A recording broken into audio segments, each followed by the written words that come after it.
Hi, welcome to Andrew Buckle comic review of Captain Savage and his Leatherneck Raiders, one of the series that's really quite odd. It's a bit like Sergeant Fury, but not. It's set at the sea, though sometimes it's not set in the sea. However, it's one of the sets that's never been collected by Marvel for some weird reason. I do not understand why. No complete, no epic, no Marvel Masterwork Omnibus, and I'm just going to quickly show an example. This is the only book I think I've seen any Captain Savage in. You got the first issue. So it's 1968 to 1970. So let's just go through them. I'm not going to go through every single page. That would take hours. But what I'm going to go, you can see here, the example, all the various characters, the cast, as it says there. You've got Captain Simon Savage. Well, it's good that they give you his name, not just Captain Savage. And you've got the Last Banzai. And the artwork is sometimes odd, sometimes not. Mainly by Don Heck, mainly by Dick Ayers. I don't think there was any other artist that ever was involved. And Gary Friedrich, Sid Shores, and a number of other people. A lot of action all the way through this. Very little killing or anything, but lots and lots of whack, thang, bong, crack, etc., all the way through. Very much like Sergeant Fury. Not, I don't think, as good as Sergeant Fury, but certainly pretty decent. Of course, you've always got the adverts as well. Captain Marvel. And also the Amazing Spider-Man with Kazar. Attack! Bracka! And Brack, and lots of other... lots and lots of... They must have really overused the sound effects in this one. Spat! Patow! And lots of these lines. Americans, you have but 10 minutes, etc., Whip!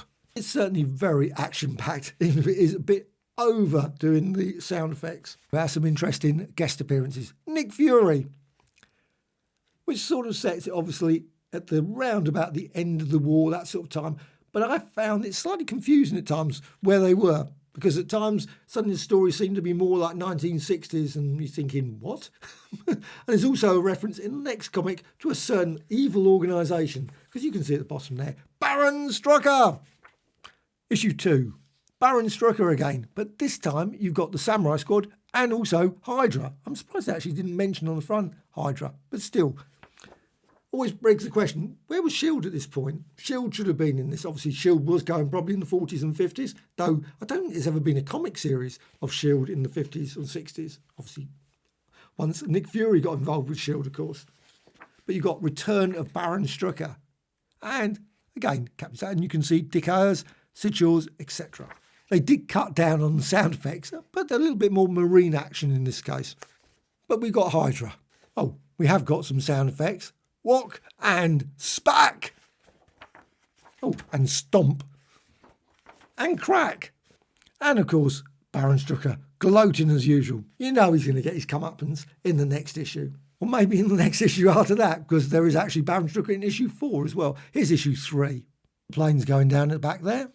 Some of the artwork always looks slightly odd. The way that person's running looks very unusual, but still. Obviously, the leader of Hydra didn't worry about putting a mask on at that point. Hydra can always, of course, be knocked out by a rock, and perhaps even by more sound effects. Poor old Baron Strucker, yet again gloating. It will be the world. He was an optimistic fellow.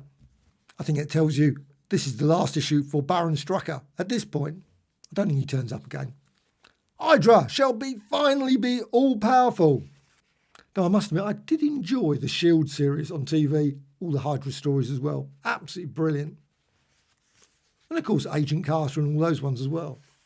There's Baron Strucker again. And Australia must hold. Mission, destroy the invisible enemy. You can't beat a bit of arm wrestling. A dodgy bunch there. That looks really like the Enforcers, doesn't it? Sort of like early on. Again, lots of very ungainly ways of, but I guess going on a rope like that. I love the fact they also included these.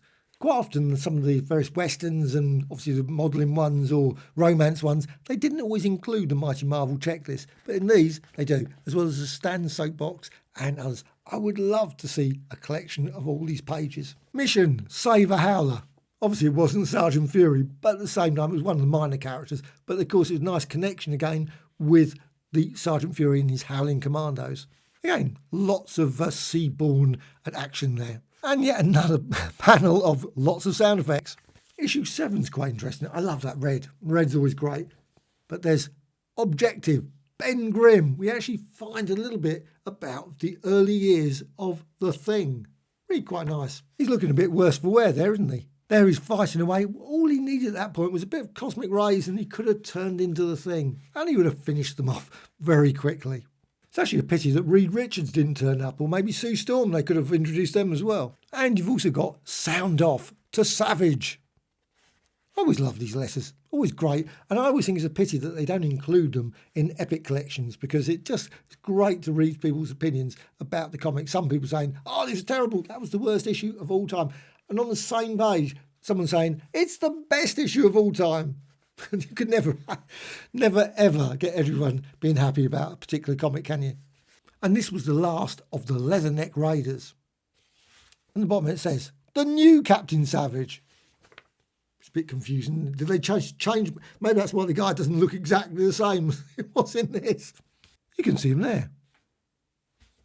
There's not much resemblance, is there? I'm not just going to bring back the... let's, of course, never find it. Oh, here's the first issue. I knew I'd find it. Here's the first issue. There he is. I mean, I'm certain there's a resemblance, but definitely see the John Severin artwork. Oh, there he is again. Simon Savage. I would love to get some of those pillows. Ah, there's the origin of the new captain. All it was a bit of a shave. Why not? Yes, sir, as it says there. And banzai, or whatever that. And lots of action scenes. Again, another Mighty Marvel checklist. It was a pity they didn't include him in Nick Fury in the Agents of S.H.I.E.L.D. Maybe he did. Did he turn up? I don't know. Has he ever turned up in the Marvel Universe since these comics? To the Last Man. Lots and lots of action. They certainly love putting that in the comic. This one is slightly water damaged, unfortunately. You can feel the slight quality of it. The pages are slightly odd. Guess who turns up in this one? I think you can guess the clue. Sergeant Fury. There he is, tucked away with the rest of the Howling Commandos. I always love those. 1 shilling right over the cover. That was great. Death of a Leatherneck. And there is good old Sergeant Fury. Looks slightly different from the usual Sergeant Fury, but still Sergeant Fury, no less. I think that's a big clue. The Castle.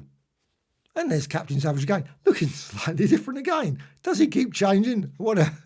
Actually saying that, all the various... I think they've changed bits and pieces. No, it's the same at the top there. Just odd.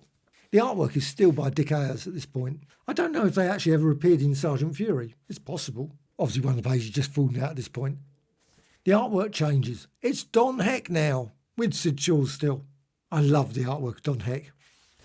It's filled with lots and lots of cliches, this one. It's just but still, very enjoyable to read.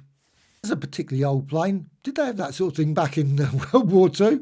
And as mentioned, some of the stories are actually set in Germany as well, which slightly confuses. And, of course, an origin issue. You have to have an origin issue. This is by issue 14, Savage's first mission. Things are looking pretty rough for him. And yet more action. I think that's some great action scenes in these. Within the temple waits death. Doesn't look promising, does it? Yet more fight scenes.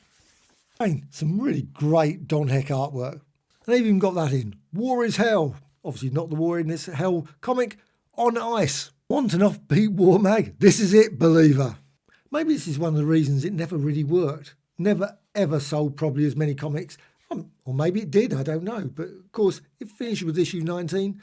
Just a pity, really. Could have continued more. And I don't know why they've just never reintroduced the character. Or have they? Does anyone know? Please put in the comments. Has Captain Savage turned up again in lots of comics? Did he ever appear with Nick Fury? Obviously some ski in there as well. And some mush there. Roof, roof, roof as it goes. I think they had some really interesting colours and designs on these covers. The unsinkable J. Little Bear. You can't hold a good man down, can you? He's definitely the Sergeant Fury character of this, isn't he? Basically, all the characters, he goes through most of the people very, very... Did he ever turn up again?